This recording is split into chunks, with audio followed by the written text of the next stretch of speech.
The first round of feedback came after the rough cut when our class and friends watched the video for the first time, which would be very beneficial for us later on in the project. Even though this wasn't finished, we thought that what we had was actually quite decent. It turned out that it wasn't whatsoever and did not look like a typical music video in the slightest. Even though this knocked us back a bit, in hindsight, the fact that we got some of our critical feedback was very productive.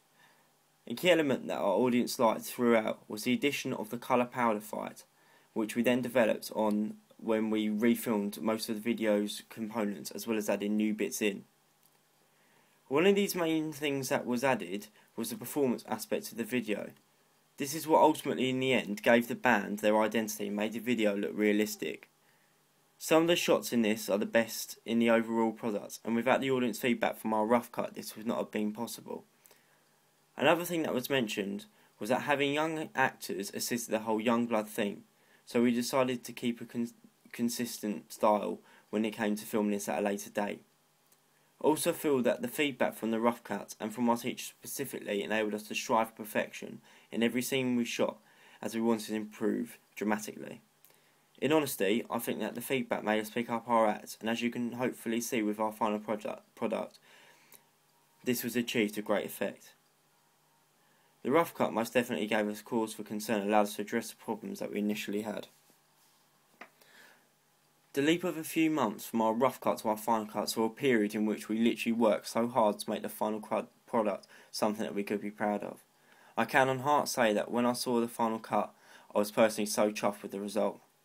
As a group, we hope that this was the general feeling of our peers in our media lessons, as well as the public. We showcased our final video in front of the whole class and received some feedback on it. This feedback presented minimal flaws, such as one shot that did not fit in a certain place. This was quickly remedied by switching it with another one, which we had on file as a backup. It also at this time had not been cropped or colour rendered. We also put the video onto Facebook and, as you can see, was greeted with enthusiasm. The feedback allowed us to see whether the music video was credible as a realistic product and whether it fitted into the alternative rock genre. We also asked these people if they could see a relation between all three of our products, including the digipack and magazine advert.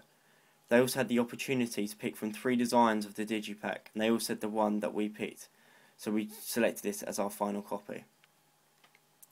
Alongside of this, we posted the video on a forum called TTG and received feedback that was entirely positive. I've said that the main thing that our feedback has taught us is specific things that we could change at the time and therefore have final products that were of a high standard.